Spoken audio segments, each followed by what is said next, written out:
you say that in Mozambique, you went and you gained a power called fire by force. Yes.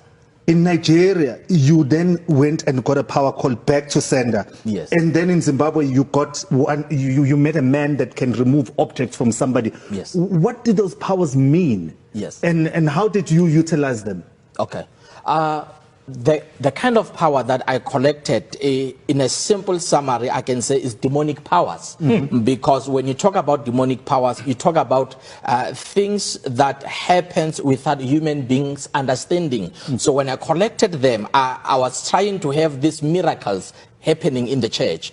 Yes, so I went to Nigeria, I collected all those powers, I went to Mozambique, but all these powers, in a way, somewhere, they teach you how to deceive people, because it is not 100% power. The power is to deceive people, but other things is tricks and staged miracles.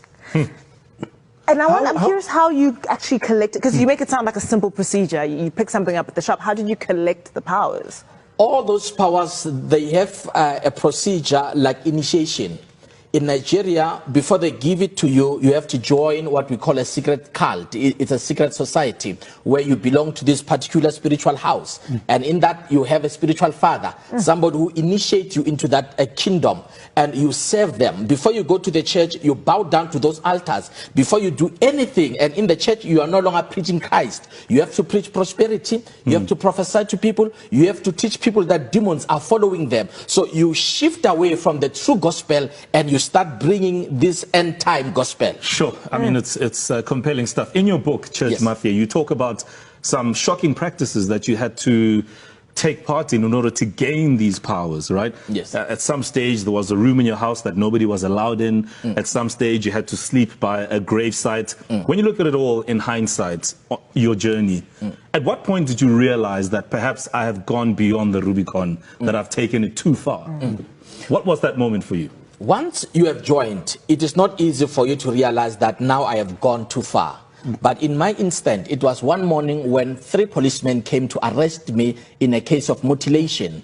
They came and said that we came to arrest you because of you are involved in a case of mutilation where I was accused of dealing with human body parts to strengthen churches, to strengthen traditionally doctors, to also strengthen bishops. So when they took me to Hoshimampuru, and I was there for about 3 months, it was at that particular point where I said, this is not the kind of life that I was born to live. Was that false? Was the accusation false?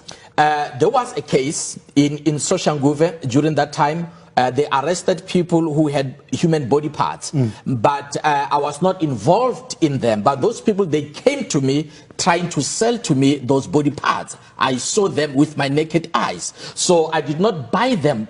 So I was, yes. So when they did their investigation, they tried to trace where these people they went and tried to sell this body parts. I have to ask, what goes through your mind when you see that happening, when people come to you? Or when you with agree those to take parts? a look at them?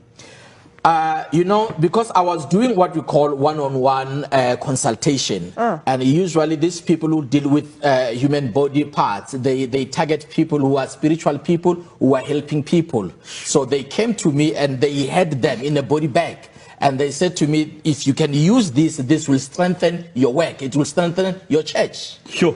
We're going to continue this conversation because so many things have come out which are absolutely shocking, and we appreciate the level of honesty that you have come through with on the show. We're going to take a breather. I think some of us need it. And when we come back, we're going to continue to interrogate the nature of these false prophecies and these very unethical practices within the charismatic churches. Of course, we have Pastor Makhado Ramabulana who joins us. Get involved in social media. Feel free to comment. Go and do it. Just hashtag #on3 and we'll check out all your comments. We'll be back in just a moment.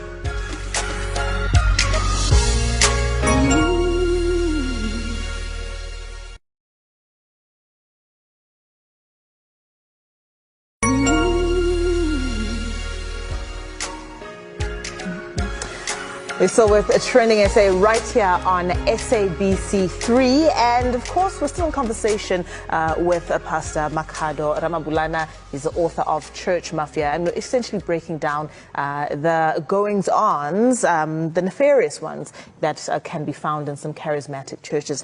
Now, Pastor, we need to, just for people's education, and just to open up their eyes a little bit. Could you tell us, you mentioned earlier on before the break, fake miracles being performed in church, and the fact, stage miracles rather, being performed in some churches, and the fact that you are taught how to commit these fraudulent miracles. What should people be aware of? And maybe you can even start by telling us how some of them are done. Okay. When we talk about a staged miracle, we talk about what is organized. Number one, when a pastor says that tomorrow there will be a miracle, when you talk about a miracle, it's something that should shock even the pastor. But if the pastor is aware of what is going to happen, it's no longer a miracle, it's staged and arranged. So in most of the time, they organize people on the wheelchair, they give them money, they come sit on the wheelchair. So before that day, the pastor will talk about the kind of miracle that will be happening on that night. So they know particular, we've got people that will be seated on the wheelchair. And we also have this stage miracle of miracle money. Usually, before the church starts, they call people who are in the church to come on the stage for what we call a chain prayer. And while you are here, some of the ushers, remember, the pastor does not work alone. It's a mafia, it's a syndicate in the church. So they work with the ushers, they work with those, the car guards outside. So once people are here in front, those ushers, they will insert money in people's bags as we are praying, closing our eyes. Now, when the prophet comes on stage, he says, there's a miracle money, check your bags. Once you open your bag, you will see the money and you don't know where that money come from. It was arranged. In other instances, they collect information. Once you sit in the church, those ushers ask you, where do you come from? What's your name? What's troubling you? So they collect information, they send it through WhatsApp to their pastor. So that is the reason why most of these cult pastors, they come to church late, because they have to receive data first, the data that they will use to prophesy people. Once they have gained, let's say 20 people with information, what is troubling you, they come on stage, they've rehearsed your name, and when they call your name, especially our brothers from outside the country, they speak as if they don't know how to pronounce your name, so you think it's authentic while it was organized. So this is like a play, it's like a stage play. Yes. Okay, so what was the turning point in your life? What made you go, I'm done?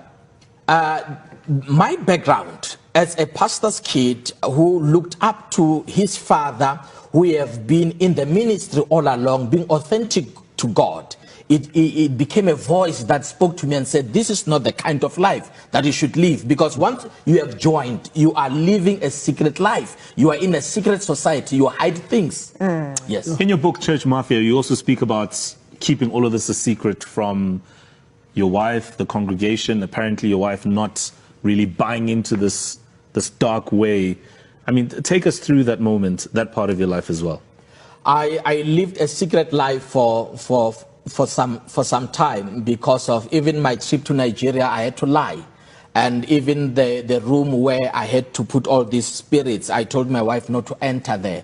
Before I go to church Saturday night, I have to go into those spirits, to speak to those altars. So all along, I lived a secretful life. But there are others, they join with their wives these days. What was in that room that you hid in your house?